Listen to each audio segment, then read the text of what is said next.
নতুন রেসিপি নিয়ে হাজির হলাম। আজকে আমি মিষ্টি আলু দিয়ে ও নারিকেল দিয়ে মজাদার একটি হেলদি বিকেলের নাস্তার রেসিপি আপনাদের সাথে শেয়ার করব। এখানে আমি দুটো মিষ্টি আলু নিয়েছি। আলুগুলো এখন আমি সিদ্ধ করে নেব। আমি আলুগুলা এরকম মাছ বরাবর কেটে সিদ্ধ করে নিয়েছি। এখন আমি ভালো করে ছুলে নিয়ে ম্যাশ করে নেব। আলুটা আমি ভালো করে ম্যাশ করে নিয়েছি। এখানে হাফ কাপ নারিকেল কুচিয়ে নিয়েছি। আমি নারিকেলটা এরকম গোটো গোটো করে কেটে নিয়েছি। এখানে 1/3 কাপ ময়দা নিয়েছি। আপনারা চাইলে এখানে চালের গুঁড়োটাও নিতে পারেন। এখানে 1/3 কাপ চিনি নিয়েছি। মিষ্টিটা আপনারা পছন্দ অনুযায়ী দিবেন, যেহেতু মিষ্টি আলু, মিষ্টির পরিমাণটা একটু কমিয়ে দিতে হবে। 1/4 কাপ গুঁড়ো দুধ নিয়েছি। 1 চিমটি লবণ দিয়ে দিলাম। এখন আমি সবগুলো উপকরণ একসাথে ভালো করে মেখে নেব। এখানে শুকনো উপকরণগুলো মাখানোর সময় কোনো প্রকার পানি ব্যবহার করার প্রয়োজন নাই, কারণ মিষ্টি আলুতে একাই পানিটা ছেড়ে দেয়।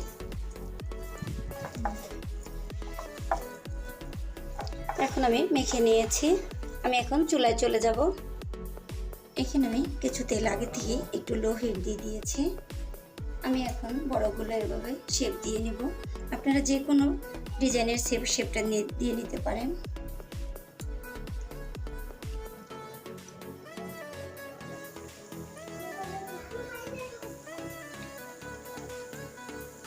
আমি এভাবে একটা কাঁটা চামচ দিয়ে উল্টিয়ে পাল্টিয়ে দিব। এক্ষেত্রে আমি চুলার আঁচটা একদম মিডিয়ামে দিয়ে দিব। প্রথম অবস্থায় জালটা বেশি বাড়ানো যাবে না, চুলার আঁচটা। এই মিষ্টি আলুর বড়াটা যে এত অসম্ভব মজাদার, একবার না খেলে মনে হবে না এটা খাওয়ার মজাটা।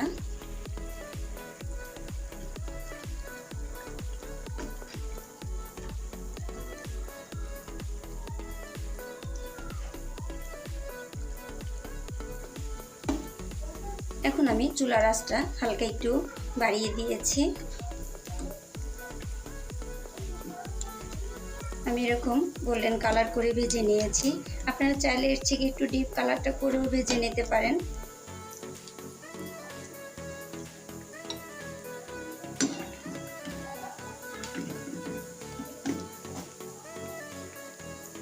আমি এইভাবে সবগুলা ভেজে নেব।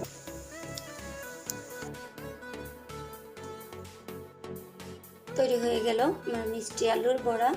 দেখুন কত সুন্দর হয়েছে। এরকম একটি অল্প খরচে যদি একটি নাস্তা বিকেলে বানিয়ে দেওয়া যায়, তাহলে কিন্তু বাচ্চাদের খুবই পছন্দ একটি হেলদি একটি নাস্তা। আপনারা বাসায় একবার ট্রাই করবেন। যদি আমার নাস্তার রেসিপিটা আপনাদের ভালো লেগে থাকে, তাহলে আমার ভিডিওতে একটি লাইক দিয়ে দিবেন এবং আমার চ্যানেলে একটি সাবস্ক্রাইব করে দিবেন।